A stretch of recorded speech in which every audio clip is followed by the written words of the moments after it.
Before online dating, before swiping, there were newspaper ads. Lonely men seeking companionship, women seeking husbands, promises of love. And one of those ads led straight to death. This is Hold My Sweet Tea.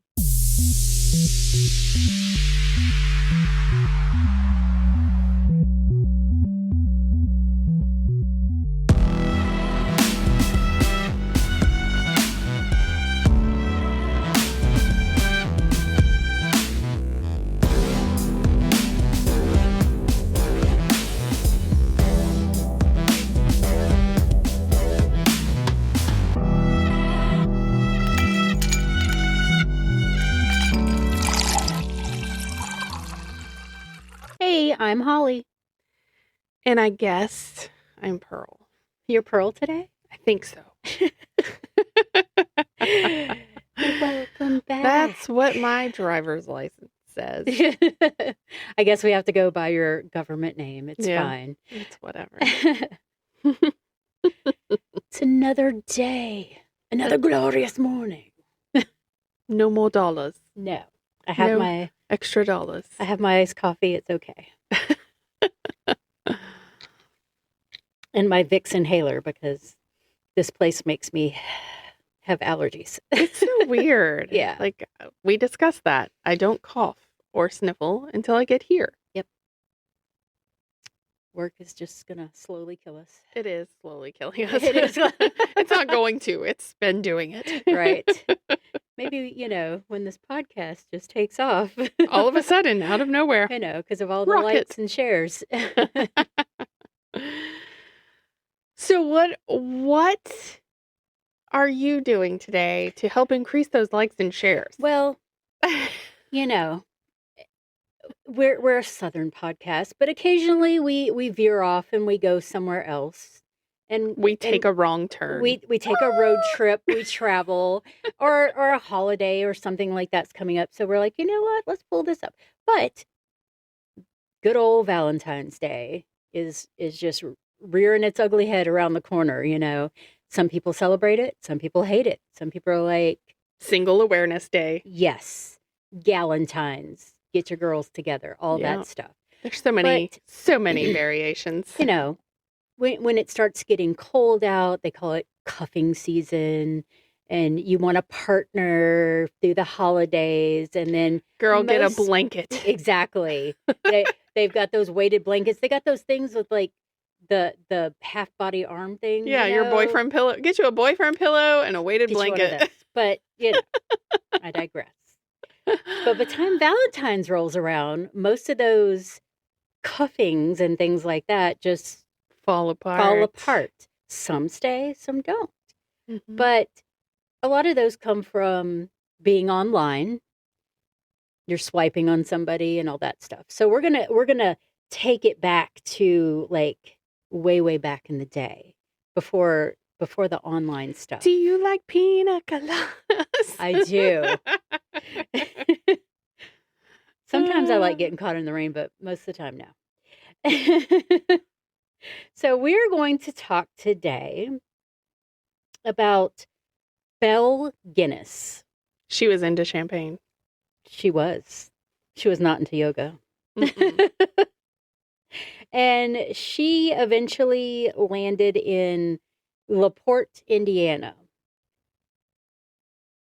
So Belle had gained this nickname. Oh my goodness.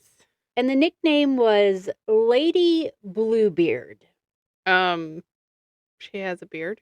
Yeah, and you're thinking, was she the bearded lady? Was it blue, gray? Like what's going on here? So I'm gonna tell you about the Bluebeard thing, and then we'll get into Belle's story. Okay. So in French folktale, Bluebeard was about a wealthy man who murdered his wives and hid their bodies in locked rooms. So over time, Bluebeard became shorthand for someone, usually a man, who killed their spouses. Oh.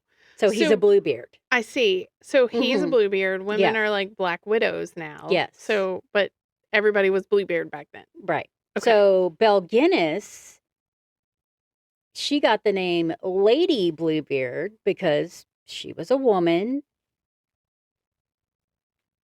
emphasizing, that, and then committing crimes typically associated in male killers. The Bluebeard signaling her modus operandi, luring men into marriage or domestic situations, then murdering them for gain, much like, men would do. Yeah, okay.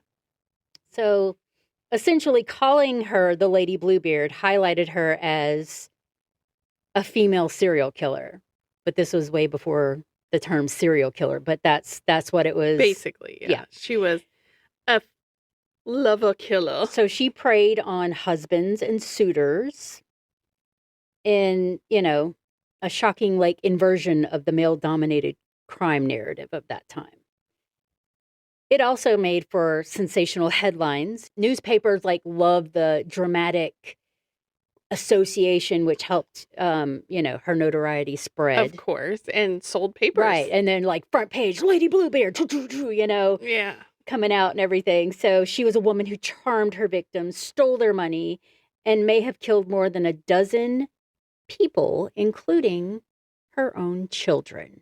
What? Yeah. So why did she kill? And most importantly, because she didn't want to work. Did she truly die in the manner that we're going to discuss, or did she simply vanish and change her name and commit more crimes? So, double mystery. Right. So we're going to go back more than a century to uncover the dark, twisted story of Belle Gunness. So Belle was born November 11th, 1859 in Selbu, Norway. So she's a Scorpio. So got the little darkness in there and everything, the little cunning and conniving. Conniving. It was right. It was a small village. They had long winters, harsh work. So Belle was like, I am made for more than this life. So she immigrated to the United States in 1881. Arriving in New York, a young woman with a dream, aren't they all? She's a young woman with a dream of a rich husband. She's like, you know what? I can make something of myself in this life. Or I can make somebody else make something of me. Yeah, because she had a determination no one could have imagined. So she eventually, a few years later, in 1884, married a man named Mads Sorensen. What a name. Yeah, Mads, M-A-D-S, Mads. And had children with him. But tragedy followed her. 2 of her children died in infancy, and Mads himself died suddenly in 1900, under circumstances that would raise eyebrows today. Was it a coincidence or design? Don't know. She said, I'm mad about you. Mad about you. Yeah. And 2 of her children died in infancy. Mm-hmm. Did they die? Did she do something to them? Right. Okay. So you can formulate your own opinion here as we go through this story. If a pattern of death follows you repeatedly, at what point do you suspect foul play? And could someone be clever enough to hide it behind grief and circumstances? Oh, it was a harsh winter.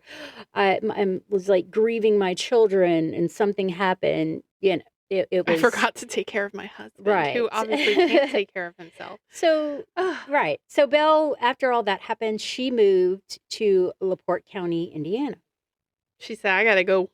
Right. So a year later, after her husband died in 1901, she married Peter Gunness, who was a widower himself.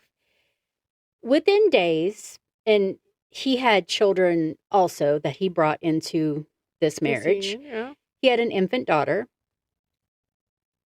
that just mysteriously died about a month or so into the marriage. She's like, I ain't taking care of nobody's baby. Peter himself all of a sudden died of a skull injury, allegedly caused by a meat grinder that fell on his head. It fell. It Like, fell on what? his head. Where would you be hooking up your meat grinder or storing your meat grinder? Right. It fell off that top shelf up there. Just Oh killed my him. gosh. Yeah. Like, why would... No. Are we? That is the worst excuse. Yeah. So, just like her first husband, she got some life insurance money from that. So, she's like, oh, my husband died, life insurance payout. Cha-ching. Right. So her farm in LaPorte was the perfect facade. It was large, secluded, had room for visitors, a place to operate undisturbed. Right. So I don't know. It's just crazy. And then you start going, okay, well, back then, newspapers, this was before Craigslist. Of course. Way before Craigslist. Men and women would place ads in the newspapers. And she would have this ad in there targeting single, wealthy men. She was just this poor widow that desired companionship. And she would put in there, you must be financially sound. I have a farm. So men would you have to bring your man to the table. Like, you have to outman me. Right. You have to outman me because look what I have. So men would arrive by train, hoping for a new start of their life. But some of those men never left. So there were some victims, including Henry Gerholt, John Moe, and others who, back then they would pack everything in like these steamer trunks and things like that, bring all of their possessions with them. Some of them remained in the farm, but they just vanished. She would have all these trunks in there and they were like, who does this belong to? Oh, well, they left. I don't know where they went. They just left without their things. Without their things. They came there with all their stuff, but then they left. So, like, the next man comes in and is like, whose trunk is this? Whose trunk is in that trunk? Right. So neighbors later noticed a strange number of those trunks in Belle's home. Because, back then neighbors would come and go. They would call on them and they'd be like, let's go sit out here and drink some tea on the front porch and talk about it. But they said nothing. What woman could be so alone and in need of so many boarders, though? So... And why would so many just disappear without their items? And, these men, like, if letters from these men, like your loved ones, like, suddenly stopped and just, I haven't heard from Henry in months. Right. Because he was writing letters back home to his mother or something. Like, is it just him being married or is it foul play? So the farm itself hit a horror. There were shallow graves in the garden beside the pig pens, bodies buried in pieces, wrapped and bound. Historians estimate at least 14 victims, but possibly more than 40. She lured to her farm with these ads in the paper. I'm like, what are you doing with all those trunks? Where are you storing these? In the barn? Well, my thing is why would you not get rid of the trunks, too? Yeah. But she lived on a secluded farm, so nobody really said anything. Anybody that actually saw them. She was meticulous. It's like trunk souvenirs. Right. Nobody suspected a thing until the fire. And, like, like you were saying, like, how do you live amongst neighbors that come over and don't go, what is that? Yeah. Why do you have 7 of them? Like, she would just give brush off an excuse and they were like, okay. And they just bought it. So in 1906, like, this is a small window of time that she had all of these gentlemen suitors coming in on a train and disappearing. So in 1906, Belle hired Ray Lampier. He was supposed to be a farmhand, but he was also her lover.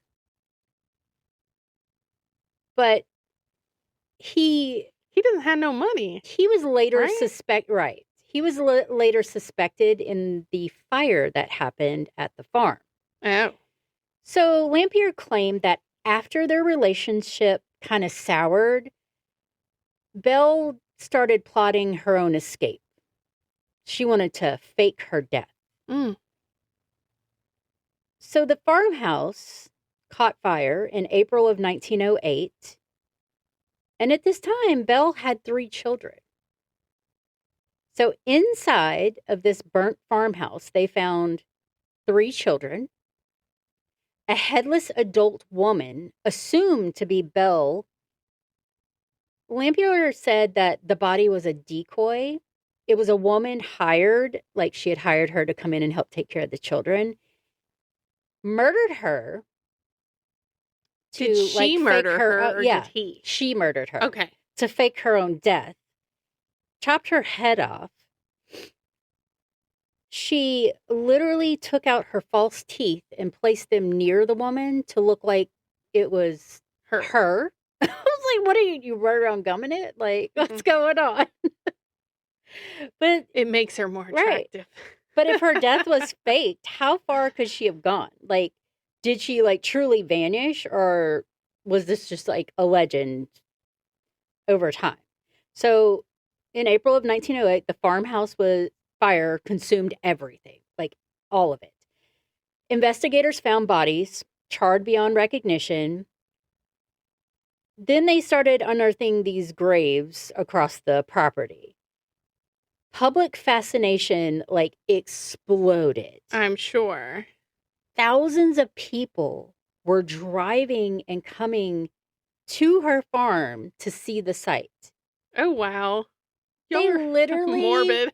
They literally had picnics out on the grounds. Oh my gosh. They were buying souvenirs. This reminds me of Ed Gein, because remember, people just ascended on this place and they were just out there like all their children running and playing. Like, yeah.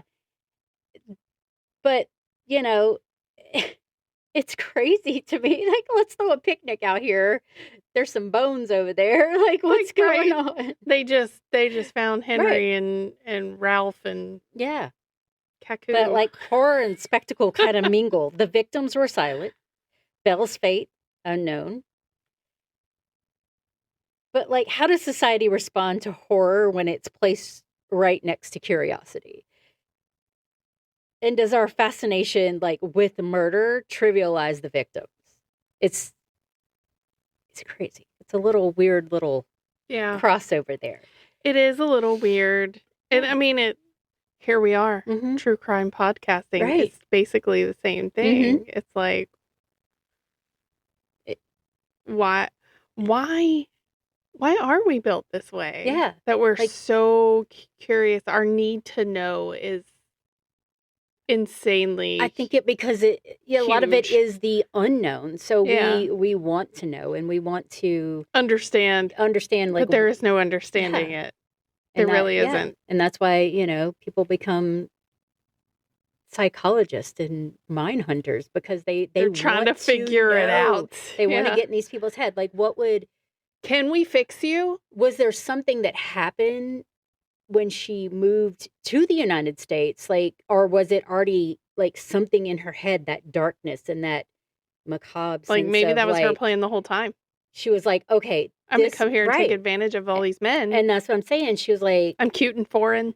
Right. She's like, I can come there. I can get a husband. I don't like him. We'll wait, make sure he has a life insurance policy, kill him, get the money, grieving widow, Get somebody else to feel sorry for me, move in and take care of me. In. So that was her plan. So then she's on this like farm that she purposely bought because it was out in the middle of nowhere, so she could do what she wanted to do. But she was literally like, how do you're going to place an ad in a paper. You don't know who this man is. That's paperwork. Why would I do that? Nobody even knows you're here. Right. And that's what I'm saying. You don't know what this man looks like. Right. who this man is. He could be lying to you. He could be doing what you're doing. Right. And he's going to but back then, a man's supposed to be a man, but you're going to be answer an ad in a paper and be like, oh, this woman's seeking a man and I'm going to bring all my possessions and maybe a kid or two with me, and I'm going to show up and be like, hey, baby, right, I'm a man. Here I am. I'm here. Let's go. I'm here to rescue you. Do you have a life insurance policy? Right. So, that's how she operated, and she got away with it for years. Apparently, she got away with it, period, if she faked her death and disappeared. Yeah, and how many of those because she had, hogs, yeah. How many of those things did she feed to the hogs? I'm sure a lot. Muncher. And then, her farmhand / lover, was he watching all this go on? Because he knew that how long was he there? Yeah, that she was going to fake her death. So was he there for some of this? Did he help bury the bodies? Or did she fake her death? Was that actually her? Did he just get pissed off because he got tired of her entertaining all these dudes and cut her head off and then set the house on fire? Yeah. Is he covering up for himself? Maybe. And maybe he took the money. He went through the trunks, got what he wanted out of there. Before he set it all on fire. And was like, peace. Yeah, exactly. Deuces, I'm out. Yeah, crazy woman. Yeah, crazy hoe. Right. But rumors of sightings, though, spread across the U.S. because this was sensationalized. It was all over every paper. Everybody's going to know about it. She was seen in Chicago. She was seen in Mississippi. She was seen in California. Did she flee or she faked her own death? What's happening? Or maybe she died in that fire. And then a ghost story, comes up and maybe she's misidentified in the ashes. But her story lives on, a cautionary tale about trust, greed, and deception. A study of female serial killers and an era where few were taken seriously because a woman would never do that. I would never. Yeah. So it's a mystery. So yeah, that's my story on Belle Gunness and the Lady Bluebeard. Crazy. I know. Oh. And you know who's going to love that one? Patty Salzetta. Yeah, she will. Yep. This goes well with her theme music she created. Absolutely. She is wonderful, but... You got some opinions on this, theories, any of that? Please message us. Yep. holdmysweetteapodcast@gmail.com. TikTok, Facebook, Instagram, YouTube. All of our listening. The same stuff I tell you every time. Every time. If you listen this far, Yeah. Who knows?